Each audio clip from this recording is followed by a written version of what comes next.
ici ce soir pour entendre ces témoignages et les différentes expressions d'action de grâce à Dieu pour ce qu'il a été pour eux durant cette année écoulée. Et je veux joindre mon témoignage avec eux. Je pensais, les sœurs là derrière, rendant témoignage du pain sur l'eau, et ensuite frère Slaughter, frère Graham parlant de quand tous les rouages de la vie mortelle s'immobiliseront. Peut-être c'est incompris ici-bas, mais là devant le trône, Dieu connaît tout au sujet de toutes choses. Ainsi, nous sommes simplement ici ce soir, comme on dirait, je ne crois pas au fait de tourner une nouvelle page ou quelque chose comme ça, et puis vous la tournez en arrière le jour suivant. Mais si nous venons pour nous donner à Dieu, pour l'adorer et le remercier pour ce qu'il a été pour nous et lui demander de continuer d'être avec nous, c'est tout ce qu'il y a de mieux. Je suis un peu fatigué ce soir. J'étais avec des gens hier soir, des invités, et je suis resté debout un peu longtemps, et aujourd'hui nous étions sortis pratiquement toute la journée. Et donc, je me sens un petit peu fatigué et je ne resterai pas très longtemps debout ici. Mais je veux donner la chair ensuite à Frère Funk. Il est notre orateur et ensuite Frère Woods, je pense, va suivre. Et alors, ainsi donc, s'ils resteront tous, il a dit aujourd'hui que je ne devais pas dire cela ici, vous voyez, mais je l'ai fait. Ainsi, j'ai frère Funk assis là derrière, il secoue la tête. C'est une petite plaisanterie pour lui, frère. Mais c'est juste, certainement, ils ont le privilège de suivre dans quelques minutes. Ainsi, nous avons beaucoup d'orateurs ici ce soir. Et il nous reste 3 heures. Et alors, nous essaierons de nous dépêcher aussi vite que possible.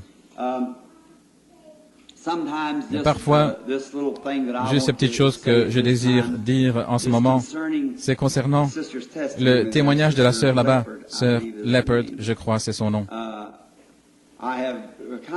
J'ai instauré un nouvel ordre ici, comme vous le savez, il y a quelques semaines, à propos des appels des gens au bureau. Et alors, frère Cox et les autres me retransmettront le cas, quoi que ce soit, et pour me laisser aller comme je me sens conduit à aller. Et oh là là, c'est la façon de faire. L'autre matin, en parcourant les différents appels, il y avait sœur Lake et son garçon qui avait un accident, je crois frère Cox m'en avait parlé, et on avait enlevé la rate et il était étendu là au point de mourir. Et un autre frère, avec lequel j'étais sorti dans la montagne cette année au cours d'un voyage, étendu là avec les intestins en hémorragie, peut-être un cancer, et en Californie, oh, partout, des appels de différentes personnes malades. Et j'étais sorti pour prier, je suis rentré, et ma femme m'a dit que frère Slaughter avait appelé quelque chose à propos d'une petite sœur Slaughter, à propos d'une petite fille qui était ici l'autre dimanche. Je suis entré, je me suis assis, je pensais, oh cher Dieu, j'ai tout ceci, je priais pour eux tous, et que veux-tu que je fasse? Et je continuais d'entendre au sujet d'un petit bébé. Eh bien, je retournais pour voir ce que nous avions au sujet d'un petit bébé, et j'ai appelé sœur Cox pour vérifier s'il y avait quelque chose à propos d'un petit bébé. Personne ne semblait connaître quoi que ce soit à propos d'un petit bébé. Ce n'était pas une vision, mais simplement une pression dans l'esprit d'aller vers le petit bébé, un petit bébé malade. La seule chose que je trouvais au sujet d'un bébé, c'était un bébé au Kentucky. Mais ça ne semblait pas être le cas, d'une manière ou l'autre. Et je pensais qu'une vision allait peut-être se manifester. Mais ce ne fut pas le cas. Et je suis retourné dans ma chambre pour prier. Et je pensais, qu'en est-il de ce bébé? Y a-t-il manière où je puisse penser à un bébé? Et dimanche passé ou dimanche d'avant, j'étais assis là et une petite fille est venue derrière moi me murmurer à l'oreille, « Priez pour ma petite sœur, un bébé. » Et c'était une petite fille, Leopard. Elle est peut-être ici ce soir, je ne sais pas, une petite gamine, une belle petite fille. Je me suis retourné et j'ai dit, « Très bien, ma petite chérie, comme ça. » Ainsi, j'ai incliné la tête et j'ai commencé à prier pour le bébé. Et puis j'avais oublié. Et aussitôt, à ce moment-là que c'est revenu à la pensée, quelque chose est arrivé. Je savais alors que c'était Dieu. Alors, j'ai été demandé à Meda où ils habitaient. Elle ne savait pas exactement. Ainsi, nous avons regardé dans l'annuaire pour avoir son numéro. Et j'ai dit qu'ils avaient un bébé malade il y a une semaine ou une dizaine de jours. Un bébé malade. Et il y avait quelque chose à ce sujet. Regardez. Et j'ai téléphoné là-bas et personne ne répondait. J'ai appelé Madame Cox ensuite et j'ai eu la dame ici, sa mère. Ainsi, j'ai téléphoné à la maman et je lui ai dit ce qu'il en était. Elle est peut-être ici. Je suis désolé de ne pas reconnaître cette femme. Je connais peut-être son visage. Elle m'a dit que le bébé était à l'hôpital dans un état sérieux et qu'il recevait une transfusion sanguine à ce moment-là. J'ai dit, sœur, je ne sais pas, je ne peux pas dire que c'est une vision maintenant parce que ce n'est pas le cas, mais il y a quelque chose en moi qui me pousse vers ce bébé. Il semble, j'ai simplement ce bébé devant moi. J'ai dit que je n'allais pas aller maintenant, car il faut tout un temps pour faire la transfusion. Je crois qu'ils la font dans la tête, donc je sais que c'est très douloureux. J'ai simplement attendu et j'ai prié pour le bébé et je me suis préparé. Je pensais, c'est l'endroit où le Seigneur me conduit. Puis je me suis précipité à l'hôpital et j'ai demandé pour voir le bébé. Ils m'ont envoyé là où se trouvait le bébé. Et dans la chambre, j'ai rencontré la mère qui est ici maintenant. Et elle m'a dit que sa maman l'avait contactée 1 heure auparavant, quelque chose comme cela, pour lui dire que le Seigneur me poussait à aller vers ce bébé. Et quand elle est retournée vers le lit, le bébé était en train de rire et de gigoter. Je suis arrivé là et le petit gars était simplement en train de se démener, de rire, de boire son biberon tout aussi normalement que n'importe quel enfant. J'ai simplement posé la main sur le petit gars, vous voyez, et je l'ai béni et puis je suis sorti et j'ai entendu la mère dire il y a quelques instants qu'il l'avait ramené à la maison. C'était hier quand c'est arrivé et aujourd'hui le bébé est à la maison en bonne santé. Ça, c'est mieux que 100 appels que je ferai moi-même. Rester tranquillement devant le Seigneur afin qu'il puisse simplement dire où aller et chaque fois c'est parfait. C'est le Seigneur qui conduit. Les gens disent venez ici frère Branham, où allez là. Ça vous met dans une telle agitation vers celui-ci, celui-là, celui-là, et que Dieu ne peut pas vous parler. Si vous voulez seulement vous asseoir et dire, je te remercie, Seigneur, déposez ça devant le Seigneur, que veux-tu que je fasse? Tu sais que je suis ton serviteur. Voyez, le Seigneur, sachant que j'irai là, aussitôt qu'il a parlé à mon cœur, il a guéri le bébé avant même que j'y arrive. C'est vrai, voyez. Oui, monsieur. Voyez, ce n'était pas moi qui suis allé là. Maintenant, vous dites, qu'est-ce que c'était, frère Branham? Voyez, nous avons des dons dans le corps de Christ. Alors, le Saint-Esprit lui-même, sachant ce que c'était, l'intercession là-bas, le Saint-Esprit me pressait vers ce bébé. Et aussitôt que j'ai prié pour le bébé, à la maison même, et je suis allé vers le bébé, car c'était pour accomplir ce qu'il a dit, le Saint-Esprit faisant des intercessions là, sur les choses que nous ne pouvons même pas comprendre. Voyez, n'est-il pas merveilleux? Je vous le dis, mes amis, ce soir, j'ai tellement de choses au sujet desquelles être reconnaissant. Je ne sais simplement pas comment commencer, et je n'essaierai même pas. Je ne sais pas, je vais simplement lire quelques paroles ici dans les Écritures et parler sur elles pendant quelques minutes, le Seigneur voulant. Mais d'abord, je désire exprimer ma gratitude à Jésus-Christ, le Fils de Dieu, qui m'a sauvé et m'a lavé dans son propre sang et m'a donné cette grande et glorieuse espérance qu'un jour je le verrai face à face. Et je ne me tiendrai pas là en condamnation parce que son sang m'a déjà racheté. Et je suis racheté ce soir par le sang du Seigneur Jésus-Christ. Et ce qu'il m'a donné, d'être concitoyen du même royaume auquel vous allez tous, et ensemble, nous sommes co-héritiers avec lui dans la gloire. Quelle chose merveilleuse! Et j'étais assis hier soir, parlant à quelques personnes qui sont présentes maintenant, et aujourd'hui, là, en dessous de, vers Élisabeth, chez un frère où nous étions assis à table, en train de dîner aujourd'hui, et nous parlions des faits fondamentaux ou de l'évangile fondamental que nous avons et quelle réalité, au-delà de toute ombre de doute, nous n'avons pas de place du tout pour un quelconque doute. Ce tabernacle et ses gens, ses membres et les gens de Jeffersonville et des environs se tiendront au jugement. Si nous ne sommes pas sauvés, nous nous tiendrons absolument sans excuse. Il y a quelque temps, comme jeune prédicateur, quand est venu mon premier éveil, je l'avais tenu ici au coin, là où il y avait un projet de construction, dans une tente. J'ai baptisé un groupe là-bas au fleuve ce dimanche après-midi, quand l'ange du Seigneur fit sa première apparition en public, en confirmation du message que je devais annoncer. Et c'était une lumière qui est descendue du ciel qui se tenait là. Il y a peut-être dans ce tabernacle, ce soir, des gens qui étaient là et qui ont vu cette lumière. Et je commençais à l'annoncer, ainsi de suite. Et vous connaissez tous l'histoire, comment elle s'est déroulée. Et les gens pouvaient s'en éloigner en disant parfois, c'est de l'imagination, et quitter la réunion. Ou des gens pouvaient le voir, ils s'en allaient en disant, j'ai vu cela. Et les autres disaient, eh bien moi je ne l'ai pas vu.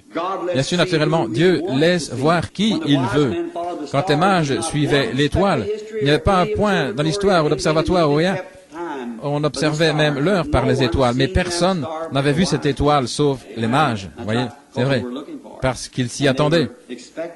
Ils attendaient de la voir, et elle les guida jusqu'au Christ. Et pourtant, elle est passée au-dessus de chaque observatoire, tandis que les gens regardaient dans les cieux pour dire les heures et ainsi de suite. Mais personne ne vit cela sauf les mages, car c'était destiné pour eux de le voir. Et si Dieu vous destine à voir quelque chose, vous le verrez. Élie se tenait là à Dothan à l'époque, et il regardait, et les serviteurs regardaient, ils disaient, oh regarde, les Assyriens avaient leur camp tout autour, et il a dit, il y en a plus avec nous qu'il y en a avec eux. Il regarda autour, il ne pouvait rien voir, il n'y avait que Élie qui était debout là. Alors il dit, oh, ouvre les yeux de ce jeune homme, Seigneur. Et alors, avec les mêmes yeux, quand il ouvrit les yeux, autour de ce prophète se tenaient des chariots de feu et des chevaux de feu. Vous voyez, c'est quelque part, et nous savons que sa présence est avec ses enfants qui croient. Je parlais, ma femme était assise dans la chambre et nous parlions de cette même lumière où cela est venu et où on a pris sa photo. Et simplement en se référant ce soir à ce phénomène, je crois qu'au moins une, deux ou trois personnes, je pense, se trouvent maintenant dans le bâtiment. David, là derrière, frère Woods et sœur Woods, étaient à Houston, au Texas, quand Dieu a permis qu'elle soit prise. Maintenant, si vous leviez et que vous regardiez à cet ange en train de tournoyer, il y a beaucoup d'entre vous qui n'ont jamais vu cela. Voyez, cette lumière, une colonne de feu qui conduisit les enfants d'Israël, qui vint dans les prisons avec Pierre et le délivra de la prison, ce même ange du Seigneur. Et la voici, après toutes ces centaines, oui, des milliers d'années, elle est encore ici avec nous maintenant. Voyez, on a pris sa photo, se tenant là où j'étais. Non pas pour moi, mais pour l'Église, pour le corps des croyants, voyez-vous, c'est pour tout le monde. Maintenant, remarquez. Je crois que c'était réellement une colonne de feu qui a conduit les enfants d'Israël. Une colonne de feu. Et je crois réellement que cette lumière est venue dans la prison où Pierre se trouvait. Ne croyez-vous pas ce témoignage? Je le crois de tout mon cœur. Plus que je crois que mon nom est William Branham. Je crois cela, voyez. Je crois cette histoire. Mais cependant, nous avons une preuve plus stricte et fondamentale que cela. Certainement. Nous avons une preuve plus stricte et fondamentale. Maintenant, je crois cela par la foi. Et qu'en est-il si l'ange du Seigneur se tenait ici maintenant en train de tournoyer et que chacun de vos yeux était visualisé pour voir cela? Ce serait bien. Mais regardez la photo est de loin une preuve plus importante que la regarder avec vos yeux, n'est-ce pas vrai? Parce que vous pourriez avoir une illusion d'optique, mais cette caméra ne prendra pas une illusion d'optique. C'est pas possible parce que c'est un appareil photo et il prendra l'image réelle, ça doit être là pour frapper l'objectif. Voyez, vous pouvez avoir des illusions d'optique et des choses qui paraissent vraisemblables alors que ce n'est pas le cas. Voyez, mais lorsque l'image, et ça pourrait être de la psychologie, vous pourriez dire, vous voyez ça là, et vous continuez à dire, oui, je crois, et croire tellement jusqu'à ce que vous pensiez réellement le voir alors que ce n'est pas le cas. Voyez, c'est vrai. Et ça, c'est de la psychologie. Mais ça vous emmène dans une pression mentale telle au point où vous imaginez cela. Vous imaginez au point que ça devienne réalité. Si vous imaginez parfois que quelqu'un vous déteste, alors qu'il ne vous déteste pas, mais si vous l'imaginez, et vous continuez à penser, on ne m'aime pas, il ne m'aime pas, et la première chose, vous allez commencer à éviter cette personne qui ne vous a rien fait. Et après un temps, ça devient une telle réalité, au point où vous croyez réellement que cette personne ne vous aime pas, et il se pourrait que vous les expulsiez dehors, et qu'ils vous disent quelque chose, par exemple, votre femme, votre mari, un voisin, alors que la personne est absolument innocente de tout mal. C'est parce que vous avez simplement imaginé cela au point où ça est devenu une réalité pour vous. Voyez-vous ce que je veux dire? Mais en réalité, lorsqu'une photo est prise, ça doit être là. Ainsi, ce soir, nous avons enduré, comme frère Graham l'a exprimé il y a un instant, de grands nombres de hauts et de bas dans l'Église. Nous avons traversé beaucoup de dangers, de labeurs, de pièges. qui ont été attribués différemment, disant que nous étions médiocres, de saints comédiens, et toutes sortes de noms, et ainsi de suite comme cela. Et pourtant, au milieu de tout cela, si ce tabernacle était incendié ce soir et que je mourrais, le reste de vous continuerait aussi ce soir. Notre témoignage est absolument la vérité. Il y a des millions de gens qui le savent. Et la preuve scientifique le prouve. Pas seulement notre parole, ce que nous avons dit, devant la lumière, devant l'ange, dont on a eu sa photo, cela a été témoigné depuis que je suis enfant, que cette lumière est venue il y a des années, beaucoup. Parmi vous m'en avez entendu parler, des années et des années. Je connaissais tout à ce sujet des années avant que la photo ait été prise. Et quand le monde scientifique en a pris la photo, c'était exactement la même chose au sujet duquel nous avions témoigné. Cela montre que vous dites la vérité. C'est absolument la vérité. Ainsi ce soir, je suis si reconnaissant de savoir que le grand Jéhovah Dieu, qui autrefois avait rugi de mont Sinaï, qui autrefois s'est tenu sur la montagne et a enseigné les béatitudes, et a ressuscité les morts, il est ressuscité, il est au milieu de nous ce soir. Il est le même, comme il le fut alors, il est aujourd'hui et le sera pour toujours. Et pensez que lui, le Dieu du ciel, s'est humilié pour descendre et s'associer avec des gens comme moi, des pauvres gens, ne possédant pas beaucoup des biens de ce monde, et illettrés comme je le suis. Et pourtant, il m'a tant aimé qu'il est descendu et m'a sauvé par sa grâce. Je n'ai rien mérité ou ne pouvais rien faire, mais il m'a sauvé, parce qu'avant la fondation du monde, il m'a prédestiné à être sauvé dans sa propre préscience avant que le monde commence. Et tous les autres hommes qui sont sauvés, il a fait la même chose pour eux. Oh, quelle chose merveilleuse! Quelle merveilleuse opportunité!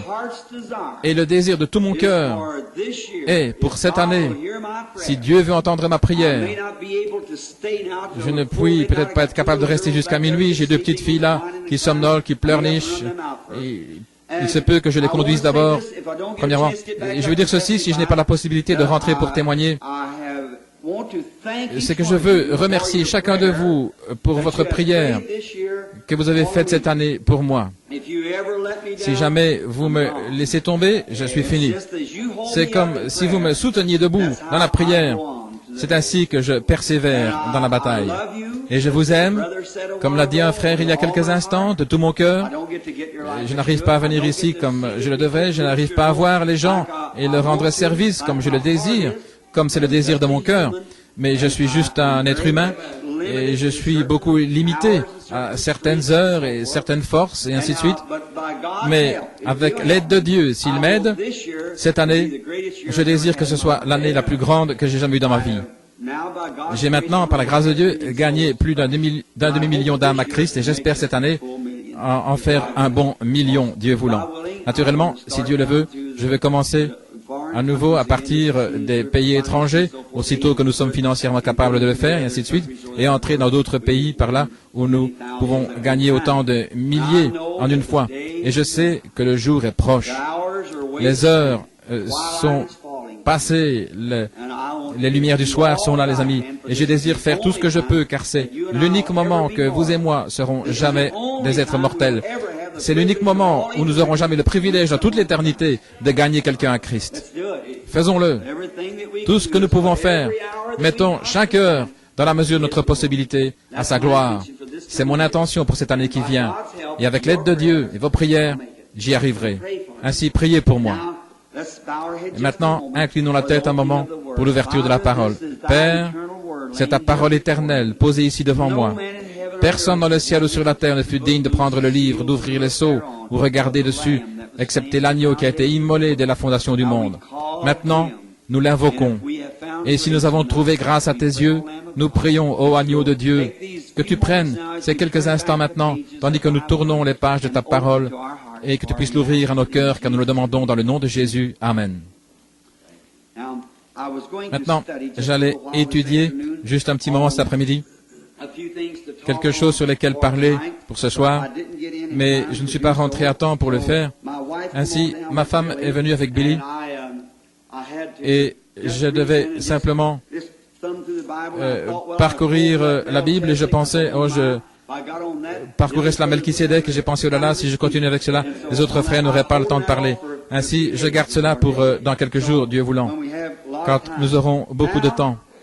Et alors, j'ai trouvé le 10e chapitre des Actes qui parle de l'Église primitive. Si quelqu'un le désire, il y a une Bible qui voudrait ouvrir dans les Actes le 10e chapitre pour juste une petite exhortation pendant quelques moments.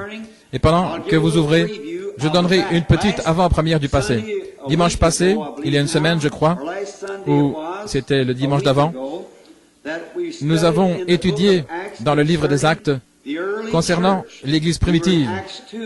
Nous sommes dans Acte 2, je crois, où quand ils laissèrent aller, comment Pierre leur a dit, comment ils devaient se repentir, être baptisés dans le nom de Jésus-Christ pour la rémission de vos péchés et recevoir le Saint-Esprit. Maintenant, je voudrais faire une petite expression. Est-ce que tout le monde entend bien ici à partir de l'estrade? Écoutez, tout le monde a dit, frère Bill, personne ne vous comprend. Eh bien, je suis peut-être quelque peu étrange, vous savez, mais ce n'est pas mon intention. Mais j'ai mes idées des choses et mes convictions. Et je suis entièrement convaincu que beaucoup de choses qui sont dans les Écritures sont apostoliques, sont celles que nous ne réalisons pas en ce jour. Par exemple, une chose, beaucoup de gens ont dit, comment lorsque vous sortez dans ces réunions évangéliques, comment recevez-vous 30 000 personnes à l'autel pour être sauvées? Ils n'ont pas à venir à l'autel pour être sauvés. La seule chose qu'ils doivent faire, c'est croire au Seigneur Jésus-Christ. Est-ce vrai? Je veux juste vous demander quelque chose, et pensez-y. Alors, j'aurai vos lettres la semaine prochaine. Je ne peux pas être un catholique, car le catholique croit que cette parole est inspirée, mais que l'Église est au-dessus de la parole. Je ne peux pas être un protestant, car les protestants prennent simplement autant qu'ils pensent qui est correct et que le reste n'est pas inspiré. Donc, je crois en ce que dit la Bible et que c'est la vérité. Je crois que c'est la parole de Dieu. Et afin de croire cela, j'ai dû abandonner ma vie entière et toute ma volonté à cela.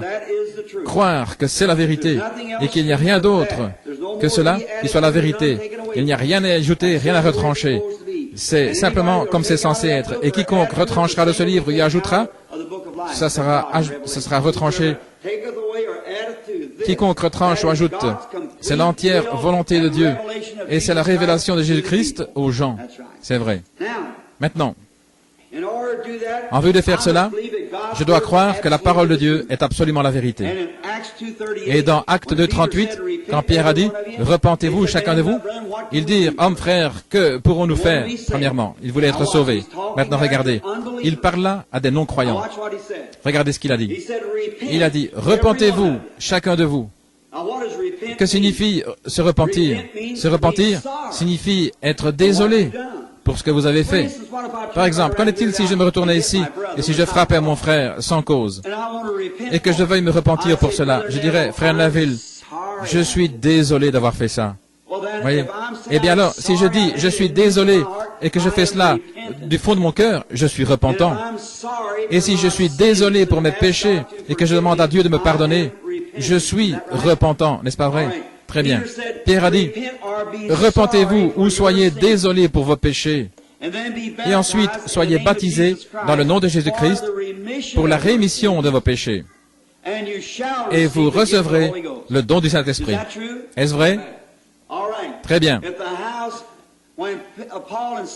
Quand Paul et Silas avaient une réunion, et ils avaient été jetés en prison, battus, parce qu'ils avaient chassé un mauvais esprit d'une diseuse de Bonaventure, et pendant qu'ils étaient dans la prison de Philippienne, cette nuit-là, pendant qu'ils chantaient des chants, le Seigneur envoya un tremblement de terre et secoua la prison si fortement que les fers, les entraves tombèrent de leurs mains. Le geôlier tira son épée pour se tuer, et Paul dit, « Ne te fais point de mal, car nous sommes tous ici. » Et il dit, « Que pouvait-il faire pour être sauvé ?» Il lui a dit, « Crois au Seigneur Jésus-Christ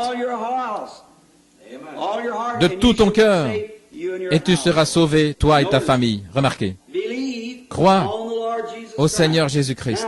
Maintenant, si un homme est désolé pour ses péchés,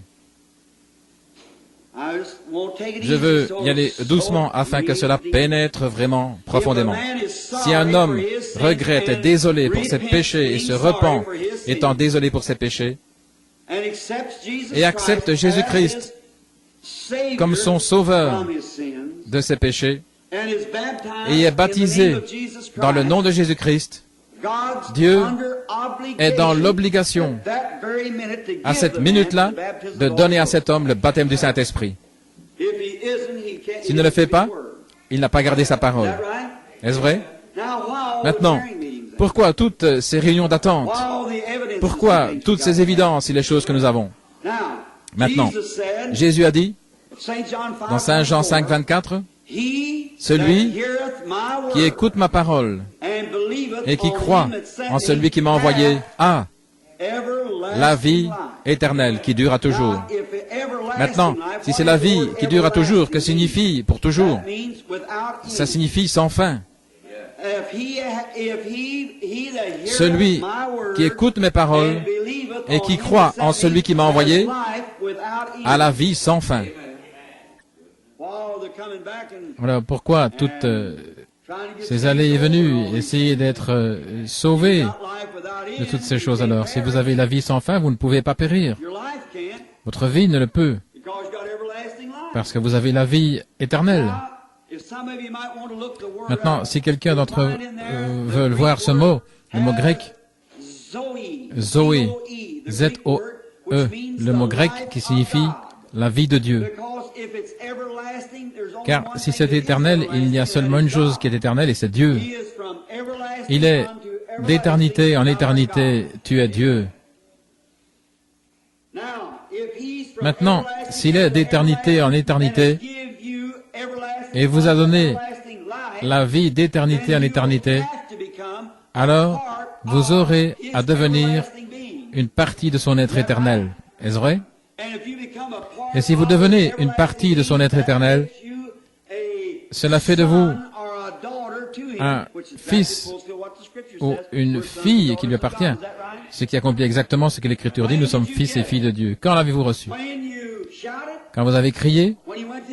Quand vous êtes allé à l'autel? Quand vous avez parlé en langue? Quand vous avez cru? Nous baptisons tellement de personnes qui ne croient pas. Nous entendons beaucoup qui parlent en langue, mais qui ne croient pas. Nous les avons façonnés à des évidences, formés, nous les avons disposés. Quand vous faites ceci, vous l'avez. Il n'y a rien dans la Bible, nulle part dans la Bible, vous pouvez fixer un homme en disant, parce qu'il a fait ceci, c'est un chrétien. Il est un chrétien parce qu'il croit, et sa propre vie porte le fruit de l'esprit. Peu importe ce qu'il fait, voyez. C'est cela. Maintenant, quand vous croyez, vous recevez la vie éternelle. Et la vie éternelle est Dieu. Et Dieu est le Saint-Esprit. Est-ce vrai? Si Dieu et le Saint-Esprit, c'est la même personne, alors Jésus avait deux pères. Jésus a dit que Dieu était son père et la Bible dit que le Saint-Esprit était son père. Ainsi, les deux étaient la même personne. Et si vous recevez Dieu, la vie éternelle en vous, alors qu'avez-vous reçu? Voilà ce que je veux savoir. Vous saisissez l'idée? Nous sommes tellement pleins de théories. L'Église, parce qu'elle est devenue une dénomination. Cette dénomination trouve ceci, on croit en ceci, on a fait une dénomination, et on ne peut plus avancer plus loin. C'est cela, mais l'Église de Dieu avance constamment. Elle s'éloigne et laisse les dénominations se former. Elle s'écarta de Luther, elle s'est écartée des méthodistes, elle s'est écartée des baptistes, des presbytériens, et elle s'est écartée des pentecôtistes, certainement. Parce que la vie éternelle continue d'avancer. Vous voyez? Et vous la recevez, pourquoi? Parce que vous croyez au Seigneur Jésus-Christ. Maintenant, il y a ces deux choses, regardez. Vous êtes soit un incrédule ou un croyant. C'est soit le jour ou la nuit. Est-ce vrai? Maintenant, je ne peux pas dire une grande partie de ceci est la nuit, juste ce que je vois à travers cette fenêtre. Non, la chose entière est la nuit. C'est vrai. Maintenant, comme je l'ai souvent dit, fumer des cigarettes, chiquer du tabac, boire du whisky, ce n'est pas péché. Ce sont les attributs du péché. Vous faites cela parce que vous êtes un incrédule. Et vivre de manière juste, sain, paisible, calme, tranquille, aimable et sociable, et ainsi de suite, ce n'est pas parce que vous êtes un chrétien. Ce sont juste les attributs de la chrétienté. C'est à cause de ce qui est en vous qui produit cela. Et si vous imitez cela, si vous le faites parce que vous êtes censé être un chrétien, vous êtes un hypocrite. C'est vrai. Si votre vie n'est pas une vie de douceur, parce qu'en vous, il y a quelque chose qui se manifeste. Et c'est ça qui le fait, qui vous fait sentir de cette manière. Vous traverserez les épreuves, des ennuis, des hauts et des bas, et être incompris, ça n'a rien à voir avec cela. Lorsqu'Israël rétrograda et allait en Égypte, ils étaient rétrogrades, ils n'avaient jamais perdu leur alliance. Ils avaient perdu la joie de leur salut. David n'a pas dit « Restitue-moi mon salut », mais il a dit « Rends-moi la joie de mon salut ». Son salut a dû rester le même. Mais il a fait ce qu'il ne fallait pas, il a perdu la joie de son salut. Voyez-vous ce que je veux dire? Quand avez-vous été sauvé? Quand avez-vous été sanctifié? Quand avez-vous été rempli du Saint-Esprit? Quand vous avez cru au Seigneur Jésus-Christ. Car c'est là que vous avez reçu la vie éternelle.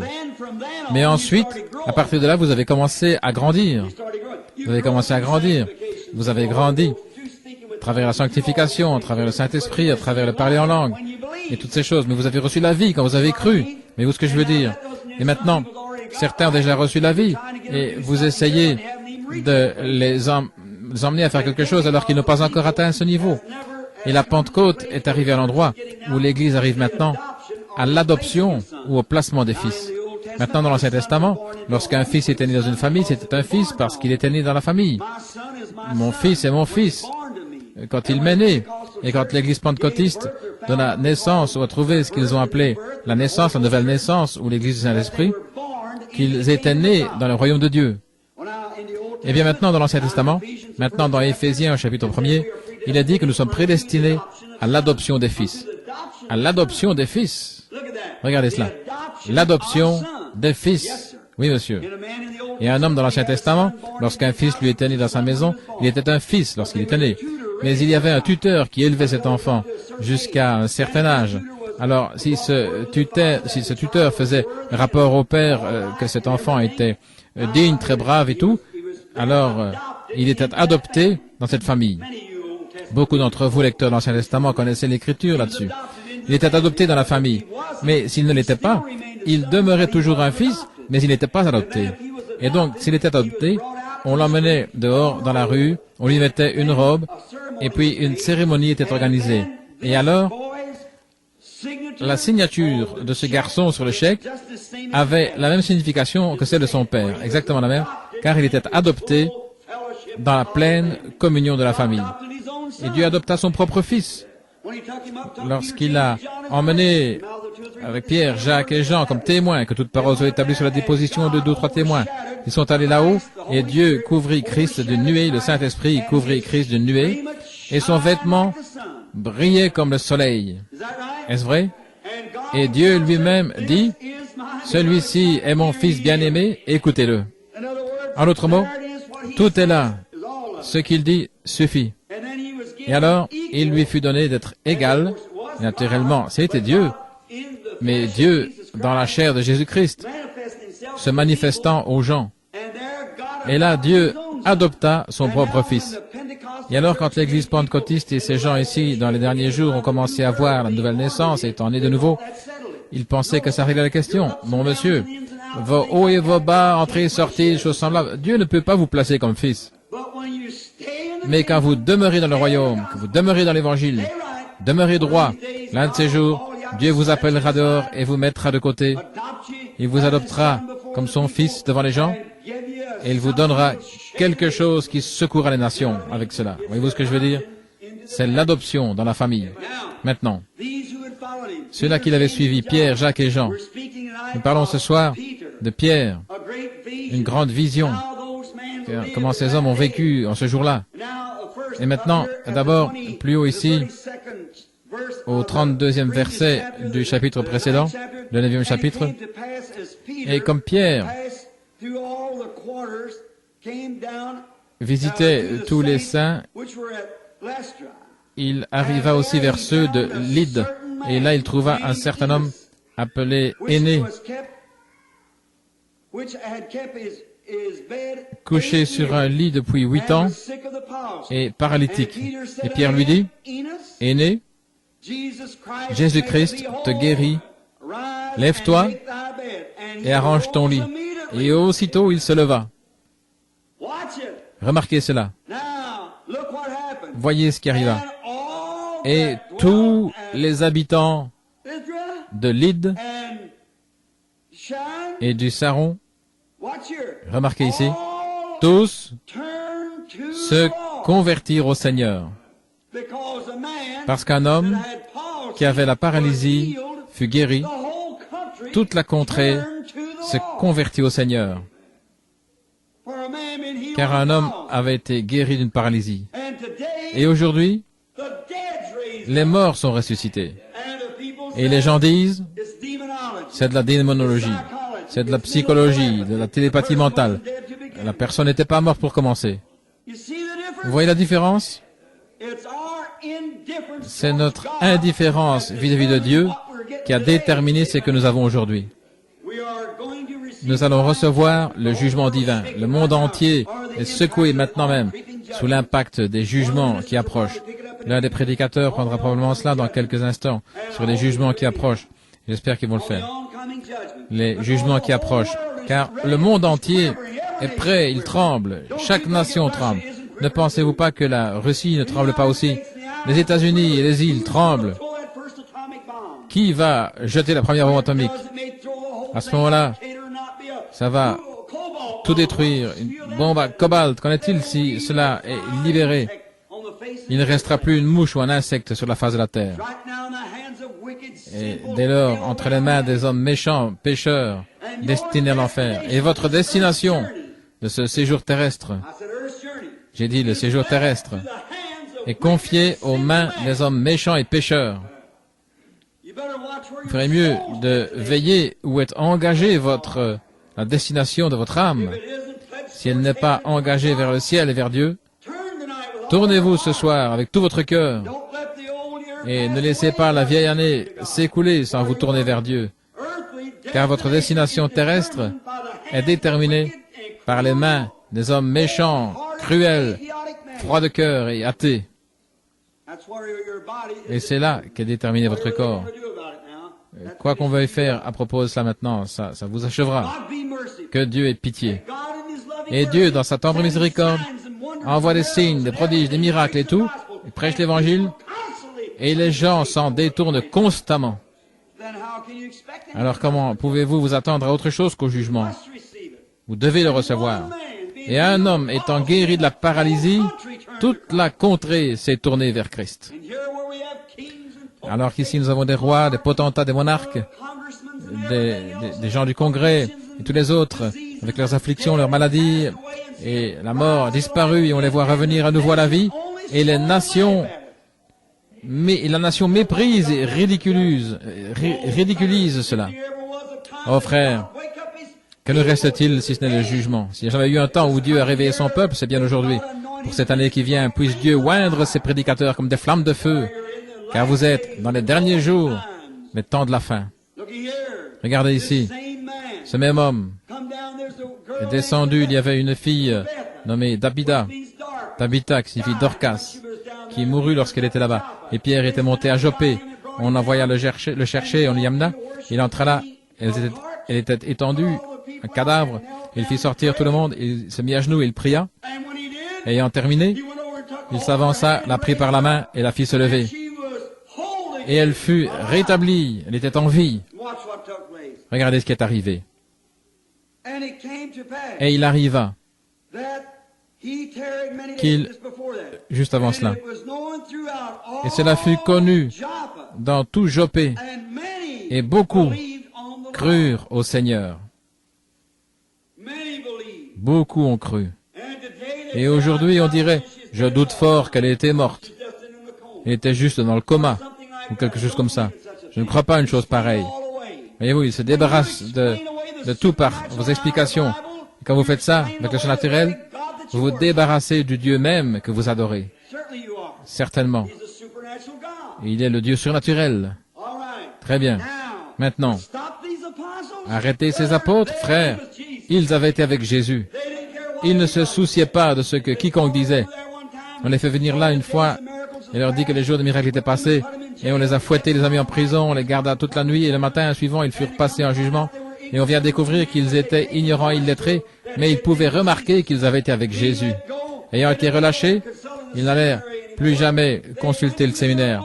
Ils allèrent vers les leurs et lorsqu'ils s'assemblèrent, expliquant ce que le Seigneur avait fait, ils s'assemblèrent et ils firent cette prière: Seigneur, et cela s'accomplit ce qu'avait dit le prophète.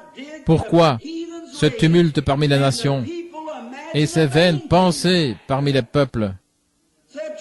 En disant, vraiment, donne-nous la puissance en étendant la main de ton saint enfant Jésus pour guérir les malades, que les signes et des prodiges s'accomplissent. Et pendant que ces gens priaient d'un commun accord, le bâtiment trembla là où ils étaient assemblés. Ce dont nous avons besoin ce soir, c'est d'une réunion de prière dans l'unité, où nous nous lions tellement ensemble d'un cœur et d'un commun accord, et faire une prière comme cela, alors nous aurons un autre moment de tremblement. Amen. Remarquez, Pierre, autrefois, celui qui avait renié le Seigneur, autrefois, celui qui ne croyait pas en lui, ou qui l'avait renié, et qui alla pleurer amèrement, il s'est repenti. Maintenant, il a reçu le Saint-Esprit. Écoutez-le prêcher. Et il y avait à Césarée un homme nommé Corneille, un centurion dans la cohorte italienne. Cet homme était pieux, il craignait Dieu avec toute sa maison. Et il faisait beaucoup d'aumônes au peuple. Et il priait Dieu continuellement. Quel homme! Maintenant, rappelez-vous qu'il était un païen, pas même un juif. Il était un gentil, un centurion, établi sur une centaine d'hommes. Mais c'était un homme craignant Dieu. Dieu a toujours trouvé parmi les gentils des hommes craignant Dieu. Pendant que je marchais aujourd'hui avec un jeune homme, j'ai dit, quand j'arriverai au ciel l'un de ces jours, une chose que je désire faire, c'est d'aller serrer la main à un certain gars. Et il a parlé à propos de celui qu'il voulait voir. Et il voulait lui serrer la main et pour différentes choses. Et comment Dieu a béni les gens. Et lorsque Uri, après que David ait pris Bathsheba comme femme, et on l'envoya chercher, on l'amena et elle devint enceinte, et il la fit retourner afin de pouvoir mettre cela sur le dos d'Uri. Et il n'était pas un gentil. Il n'était pas un juif, c'était un gentil. C'était un Héthien, un prosélyte à la religion juive. Et il lui dit d'aller chez lui et de rester un moment avec sa charmante et belle femme. Et il a dit, à Dieu ne plaise que je fasse une chose comme cela, pendant que l'arche de Dieu est sur le champ de bataille. Et il refusa de le faire. Et frère, quand j'entrerai dans la gloire, je désire aller voir Uri et lui serrer la main, en disant que Dieu soit loué, car ton témoignage a signifié quelque chose pour moi dans mon séjour terrestre. Je désire aller voir Daniel et lui dire, tu sais Daniel, lorsque tu es là sans crainte devant ces lions, ce témoignage a signifié quelque chose pour moi. Oui, monsieur. Je veux voir l'apôtre Pierre et dire, Pierre, cette nuit-là, quand tu étais en prison, et le Seigneur est venu dans une grande lumière et a brillé sur toi. Oh, j'avais toujours admiré cela. Et tu avais commencé à suivre cette lumière et la porte s'ouvrit devant toi et elle te prit jusque dans la rue. Tu avais pensé que tu étais en train de rêver. Quel temps! Il n'y aura pas d'endroit tranquille dans le ciel quand tous les rachetés s'assembleront là. Ce sera quelque chose de merveilleux qui arrivera là-haut quand tous les rachetés y entreront. Et voici ce centurion, la maison de Corneille. Voyez comment Dieu a tellement arrangé cela. Maintenant, Corneille était un homme craignant Dieu. Il priait continuellement et donnait des aumônes au peuple. Vous ne ferez jamais rien qui en vale la peine que Dieu n'enregistre cela en témoignage pour vous. C'est vrai. Il priait et il donnait des aumônes au peuple. Et c'était un grand homme. Et un jour, pendant qu'il était en prière dans la maison, il vint un ange dans la prière, dans la pièce où il se trouvait. Croyez-vous dans les anges? L'ange entra dans la pièce où il se trouvait et il dit, Corneille, lève-toi et descends à Joppé et cherche un homme nommé Pierre qui habite dans la maison d'un certain Simon. Et il te dira quoi faire. Amen. Maintenant, Pierre, à ce moment-là, avait tellement voyagé qu'il eut faim. Il était environ 12 heures. Il monta sur le toit et faisait une petite sieste. Il alla faire une sieste pendant qu'il se trouvait là en attendant qu'on lui apprête le dîner. Et donc Corneille envoya un soldat et deux fervents hommes, et ils furent conduits à Pierre. Et entre-temps, Dieu, s'il envoie quelqu'un pour vous voir, il fait tous les arrangements à l'avance pour que cette chose arrive. Il a fait les arrangements à l'hôpital, hier, pour ce bébé qui était couché là, dans une condition agonisante, en sorte qu'on n'a pas su ce qui n'allait pas. Et le Saint-Esprit a parlé dans la pièce, a fait des arrangements à l'hôpital pour la guérison de l'enfant, avant même que je n'y arrive. Alléluia. En Finlande, quand ce petit garçon était couché là, mort, sur la route, et son père et sa mère qui revenaient des champs en courant et en criant et en claquant les mains, Dieu avait arrangé à l'avance sa résurrection 2 ans avant ce temps. Gloire au Seigneur. Et ce soir, pendant que nous sommes ici dans cette église et que nous endurons les choses comme nous l'avons, Dieu a préarrangé notre résurrection. À un jour glorieux, il viendra. Tout est préarrangé. Et les hommes et les femmes qui pensent à cela, quelquefois, les poètes changent ces chants. Oh, il y aura une rencontre dans les airs. Il y a environ 15 ans, j'étais debout sur cette estrade où je me tiens ce soir avec un grand diagramme en train d'enseigner. Et il y avait un petit groupe de pentecôtistes venus de Louisville. Et je n'avais jamais cru à la façon de danser de ces gens. Et il y avait une petite dame qui était montée ici pour jouer du piano. Et ils allaient chanter un chant spécial. Et ils battaient aussi sur une boîte de conserve. Et j'étais très critique à l'égard de cela. Je pensais, que va-t-il se passer?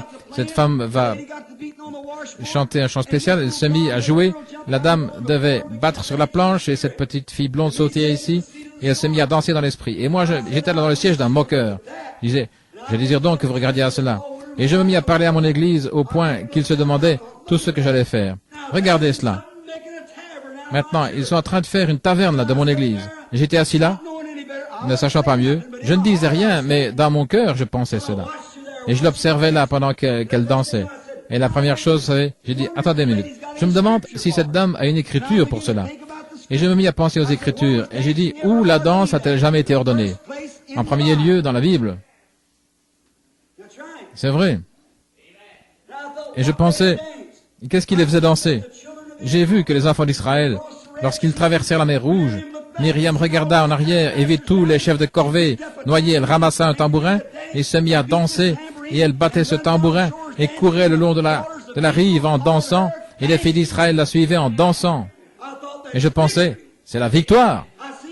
J'ai vu David, lorsque sa petite chérie assise là, derrière cet éventail, elle s'éventait regardant son petit ami, David, qui se tenait là. Et puis voici l'arche dont frère Graham a parlé tout à l'heure.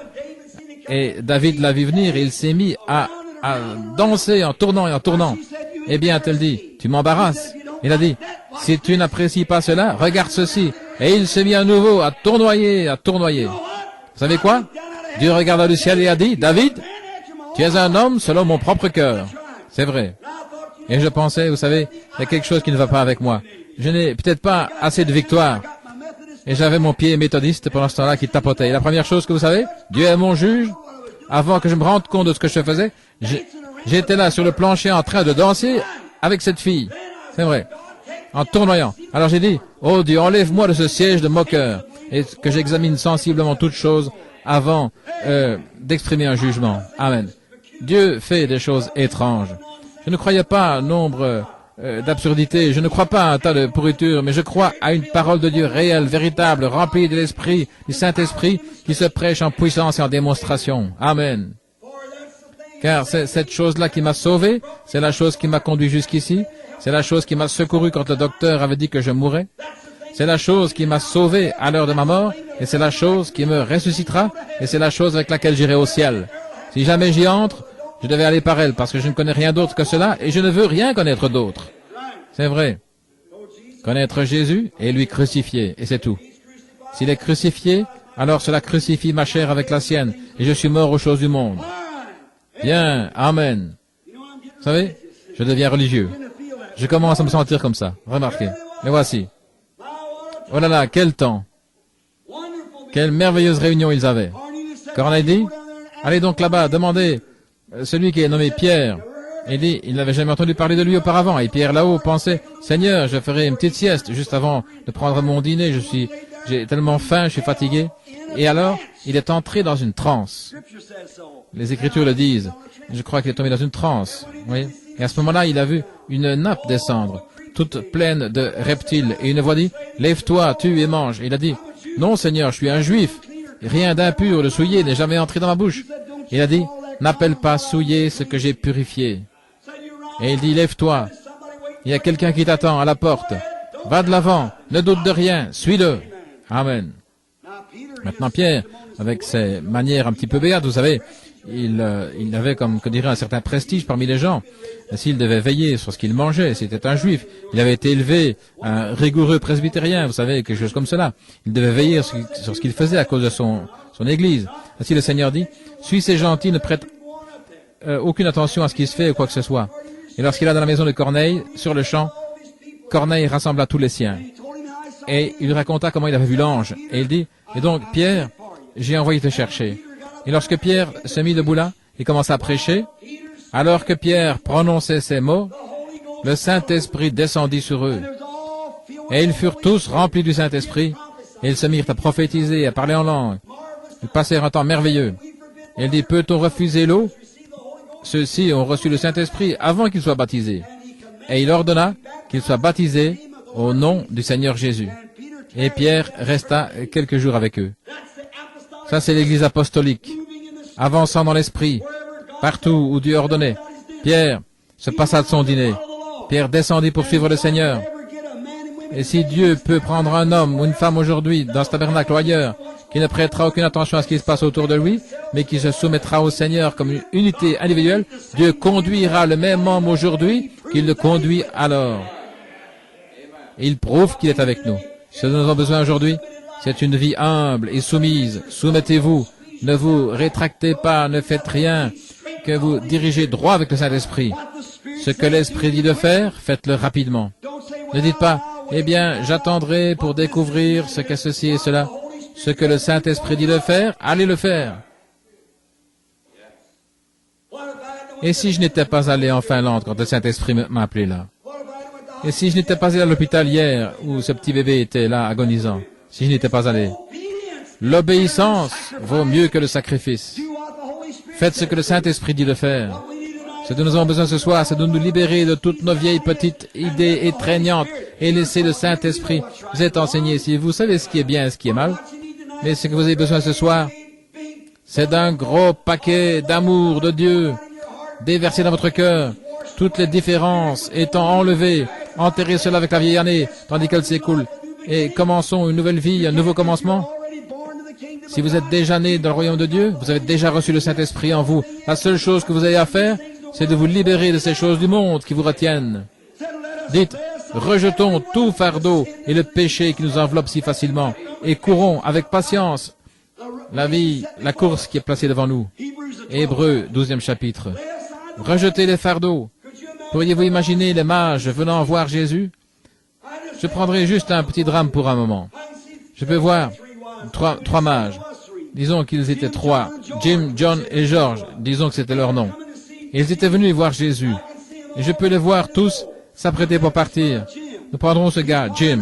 C'est un homme. Tout à fait. Il court vers sa femme et lui dit, « Ma femme, tu sais quoi?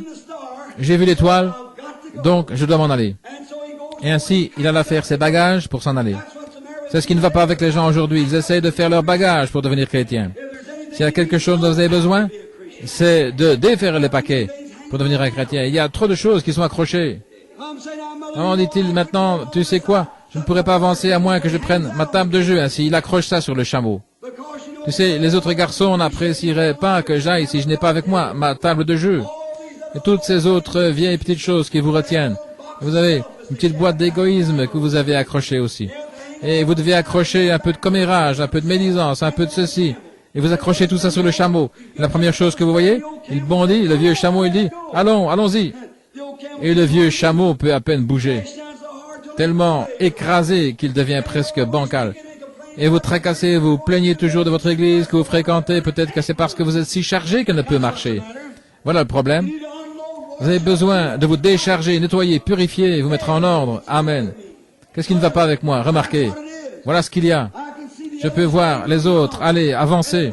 Et la première chose que vous savez, il descendit et regarda à nouveau cette étoile. Et la première chose, il se mit à jeter les tables d'un côté et les colis de l'autre. Il a dit, où vas-tu, John?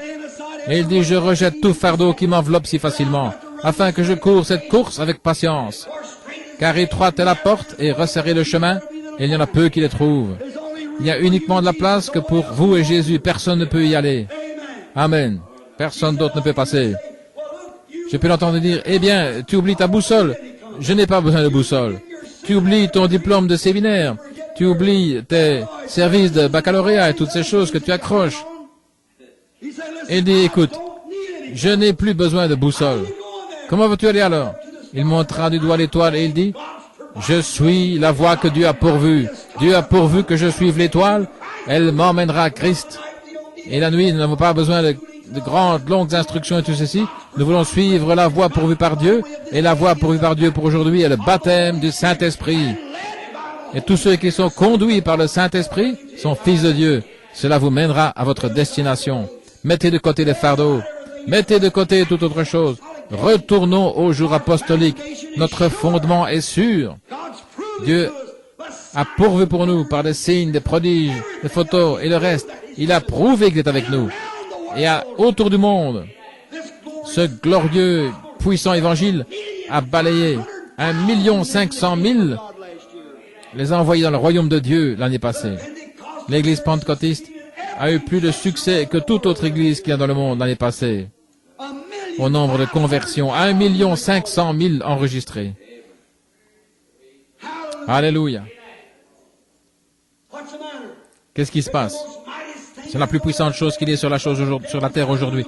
Mais le diable les a et a causé une interruption dans le petit groupe-ci, ce petit groupe-là. Ils font des histoires les uns avec les autres. Si jamais ils peuvent oublier leur égoïsme et leurs différences et se joindre ensemble, leurs mains, leur cœur, comme un seul, le millénium s'instaurerait. C'est de cela que nous avons besoin ce soir. Nous unir. C'est ce que le Branham Tabernacle a besoin de faire. C'est ce que toutes les églises ont besoin de faire. C'est de s'unir dans une fraternité, comme un individu, en Christ Jésus. Un bébé nouveau-né et marcher dans ce sentier étroit et resserré, regardant à l'auteur et le consommateur de notre foi, Jésus-Christ. Regardez ici, je ne dis pas ceci pour élever notre tabernacle et ses doctrines, mais je dis ceci, mes amis, allez voir dans le monde où vous voulez. Et nous disons ceci, pas en nous vantant, mais regardez ce que Dieu Tout-Puissant a fait pour cette petite église. Regardez en arrière et voyez, si vous voulez, juste à partir de cette église ici, est parti ce grand réveil qui a balayé le monde entier. C'est vrai. Regardez et voyez si ce n'est pas ainsi. Dieu est avec nous. Dans son amour et sa miséricorde, voyez comment il nous guérit quand nous sommes malades. Regardez les cas de cancer aveugles, sourds, muets et le reste qu'il guérit parmi nous partout. Ensuite, il nous a tant aimés pour descendre et donner une preuve scientifique pour mettre son approbation sur l'Église. Il s'est laissé photographier avec nous. Amen. Où les critiques auront à fermer leur bouche et se retiendront pour dire, nous ne pouvons rien dire de cela. Amen. Je suis si content ce soir que je sois l'un d'entre eux. Je suis si content d'être un chrétien. Je suis si content de vivre ici parmi des gens qui croient dans ce grand mouvement. Je m'attends qu'il y ait des petites différences. Nous sommes des humains. Mais en principe, nous sommes un. Et nous tenons ensemble comme une unité en Jésus-Christ. Dieu nous a bénis et donné toutes ces merveilleuses choses. Pensez-y. Comment je n'aurais pas pu être ici moi-même ce soir si ce n'avait été le Seigneur, lorsque le meilleur des docteurs avait dit que je ne pouvais pas y arriver. Mais le docteur en chef est descendu et a dit, tout est entre mes mains et tu y arriveras. Et j'ai cru en lui. Comment Sœur Weaver était assise là? C'était un squelette assis sur une chaise roulante lorsqu'on l'avait amené ici pour être baptisé dans le nom de Jésus-Christ. Et le docteur lui donnait de vivre jusqu'au matin avec un cancer qui la rongeait il y a 7 ou 8 ans. Et la voici ici ce soir avec nous. Combien plus pourrais-je citer ceux qui sont entrés ici par ces portes qui étaient estropiés, affligés, malades, boiteux, paralytiques et le reste, et qui ont été guéris juste par cette petite porte ici, comme témoins de la résurrection du Seigneur Jésus-Christ. Que devrions-nous être? Que devrait être ce Branham Tabernacle? Ça devrait être un phare qui est placé dans l'un des endroits les plus sombres du monde, Jeffersonville. Si jamais il y avait un endroit qui avait besoin de l'Évangile, c'est bien Jeffersonville. C'est vrai. Mais que peut-il sortir de bon de Nazareth? Il a dit, viens et vois. C'est vrai.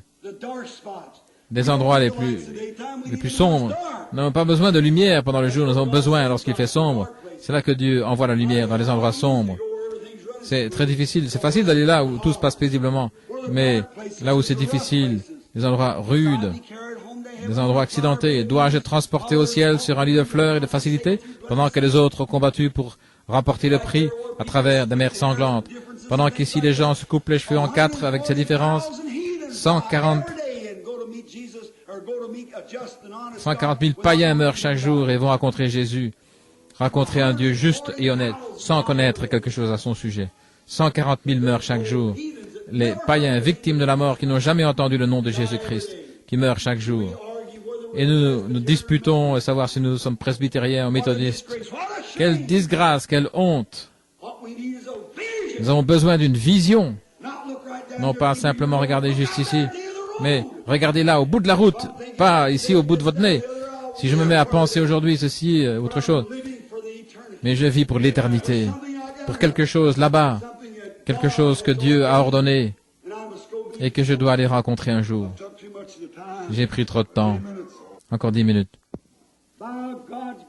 Avec la grâce de Dieu et l'aide de Dieu, je lui ai demandé quelque chose il y a 2 ans et je lui ai redemandé maintes fois. Pendant 15 ans et finalement il me l'a donné. Et je continuerai à frapper à sa porte et je serai en vie l'année prochaine. S'il ne me la donne pas cette année, voyez, cette chose que je lui ai demandé. C'est pour sa gloire, quelque chose que je pourrais faire pour lui là-bas. Il permettra ceci pour moi, alors je pourrai là et gagner des âmes pour lui, un peu mieux, pour être un peu plus affermi en chemin. Et je prie qu'il veuille le faire, c'est ma prière. Et mon témoignage pour vous est que si vous voulez simplement prier pour moi et m'élever devant lui dans la prière, alors je pourrai continuer. Et comment puis-je faire une chose, peu importe ce qui arriverait, si je n'avais personne pour me croire? Vous êtes autant concerné que je le suis, ou que quiconque l'est. Peu importe ce que nous faisons, que ce soit prêcher, ce que nous disons, s'il n'y a personne pour croire, alors rien ne peut être fait. C'est vrai. Tout est échec. Rien ne peut être fait, excepté que nous assemblions et que nous croyons l'un en l'autre. Je crois en vous et vous croyez en moi. Et ensemble, nous croyons en Dieu. Et nous croyons que son esprit nous conduira. Maintenant, frère Funk, allez-vous venir? Vous tenez le bébé maintenant. C'est votre excuse, frère Woods. Je pense que vous êtes le suivant. Frère Woods dit frère Jackson. Très bien, et lui a adopté frère Jackson. Alors je pense que frère Jackson sera le suivant. Que le Seigneur bénisse notre frère Jackson, qui est le suivant. Est-ce que vous aimez le Seigneur? Très bien. Sœur Gertie, venez un instant. Je désire que vous chantiez un chant avec moi. Et tout le monde va chanter. Je vais essayer. Je suis enroué comme c'est pas possible. J'ai un gros rhume. Et quelque chose à la tête. Mais je désire que vous m'aidiez à chanter ce bon vieux chant. Donnez-moi le ton. Je ne sais pas ce que c'est, mais donnez-moi une note, car je veux chanter le ruisselle de sang, cet évangile que je prêche, qui ruisselle de sang. Ne croyez-vous pas? Très bien. Tous ensemble maintenant.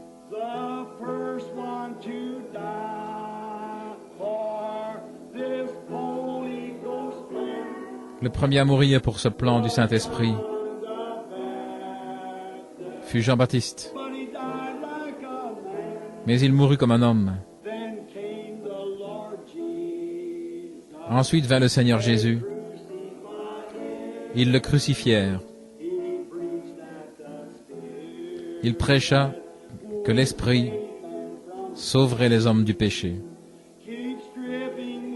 Il continue à ruisseler de sang, oui. Il ruisselle de sang. Cet évangile du Saint-Esprit, il ruisselle de sang. le sang des disciples qui moururent pour la vérité, cet évangile du Saint-Esprit, il ruisselle de sang. Ensuite, ils ont lapidé Étienne. Il prêcha contre le péché. Il les rendit si furieux qu'ils le lapidèrent. Mais il mourut dans l'esprit et il rendit l'âme. Et il alla rejoindre les autres, cet hôte qui donne la vie. Il ruisselle de sang. Oui, il ruisselle de sang. Cet évangile du Saint-Esprit, il ruisselle de sang.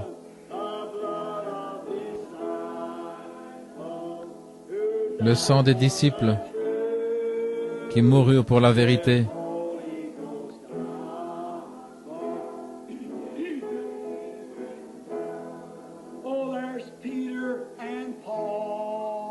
Il y a Pierre et Paul et Jean le divin. Ils donnèrent leur vie afin que cet évangile puisse briller. Ils mêlèrent leur sang comme les prophètes d'autrefois, afin que la vraie parole de Dieu puisse sincèrement être annoncée. Il continue à ruisseler de sang, oui, il ruisselle de sang. Cet évangile du Saint-Esprit ruisselle de sang. Le sang des disciples qui moururent pour la vérité. Cet évangile du Saint-Esprit continue à ruisseler de sang. Écoutez ceci maintenant. Il y a des âmes sous l'autel qui crient combien de temps pour que le Seigneur punisse ceux qui ont fait le mal. Mais il y en aura encore plus qui donneront le sang de leur vie pour cet évangile du Saint-Esprit et son flot cramoisi. Levons-nous maintenant. Il ruisselle de sang. Oui. Il ruisselle de sang. Cet évangile du Saint-Esprit, il ruisselle de sang.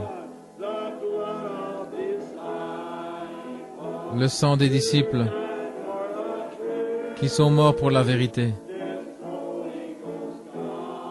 Cet évangile du Saint-Esprit ruisselle de sang. N'êtes-vous pas content d'être l'un d'entre eux? Quel genre d'évangile? Le même évangile qui leur fut donné, les mêmes signes, les mêmes prodiges qui suivent, la même colonne de feu, le même Seigneur Jésus, la même guérison des malades, la même puissance de l'Esprit, tout qui continue d'avancer, et les mêmes persécutions qui arrivent. Cet évangile du Saint-Esprit ruisselle de sang. Tous ensemble maintenant. Tournez-vous et serrez la main de quelqu'un et dites que le Seigneur soit loué.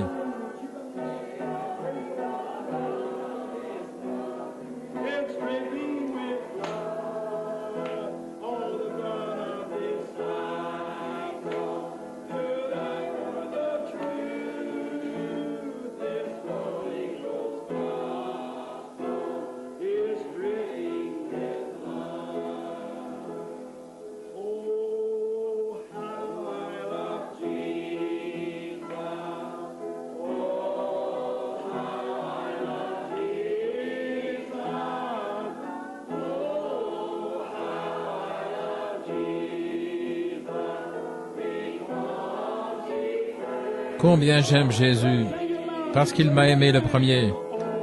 Chantons un peu plus fort. Levez vos mains.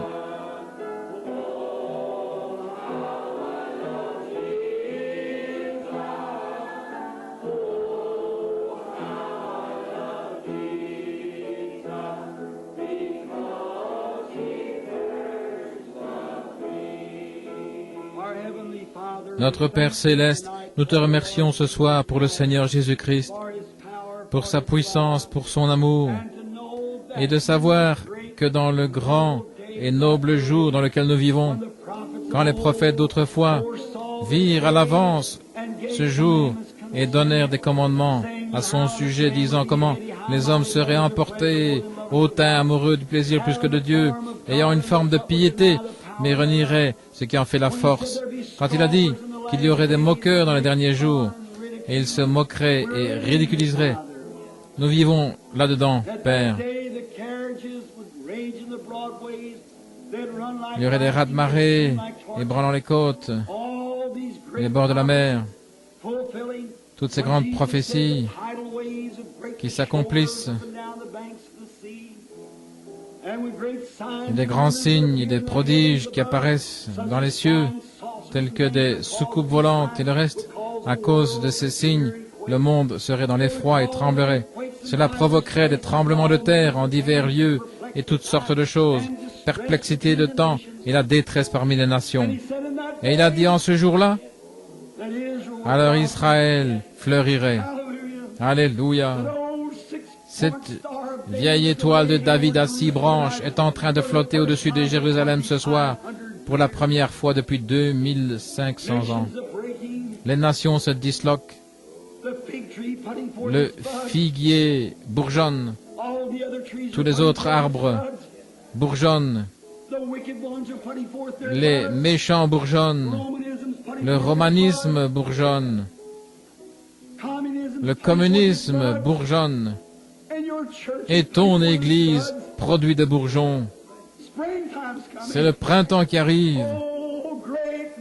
Ô grand maître de la vie, lève-toi avec la guérison sous tes ailes, Seigneur, et donne à tes serviteurs tous les pouvoirs et les signes pour étendre la main de ton saint enfant Jésus, pour accomplir des miracles et des signes, et pour prêcher l'Évangile jusqu'aux extrémités du monde. Accorde-le, Seigneur.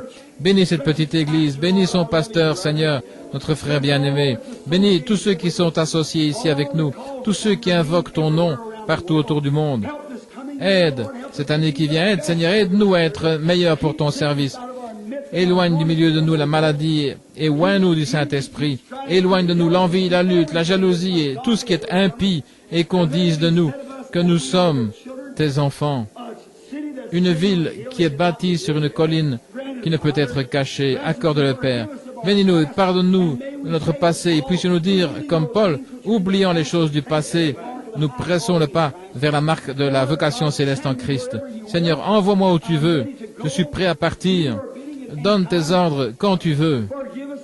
Pardonne-nous, Seigneur, et sanctifie cette Église pour ton honneur et ta gloire, et les gens qui y sont, car nous le demandons dans le nom de Jésus. Amen. Vous pouvez vous asseoir maintenant, que le Seigneur vous bénisse.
Est-ce que vous aimez ça? Oh là là. Il y en a un que je veux rencontrer par-dessus tout, c'est Jésus. Ça vous fait sentir si réjoui, nettoyé, pur. Est-ce que vous sentez ainsi? Tout purifié. Oh, aimez-le simplement.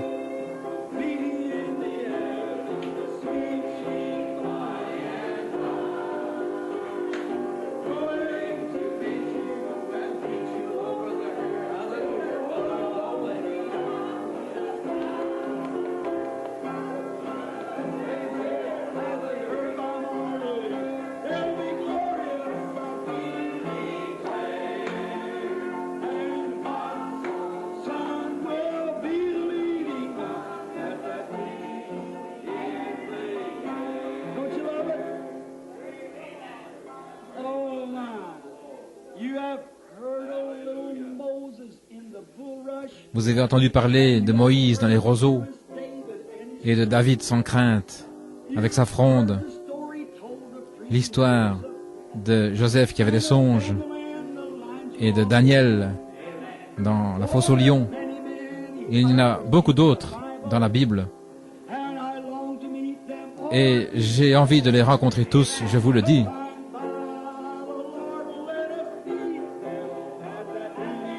Et Dieu nous laissera les rencontrer dans cette réunion dans les airs.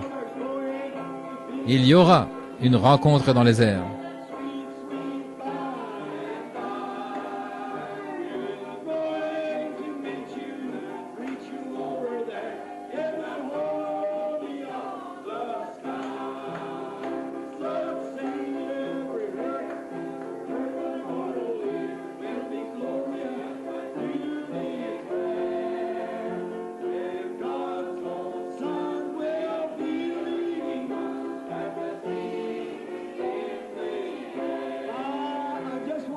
Oh, je veux simplement être là, et pas vous.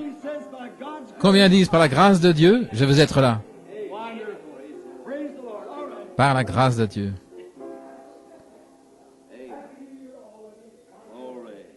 Heureuse et nouvelle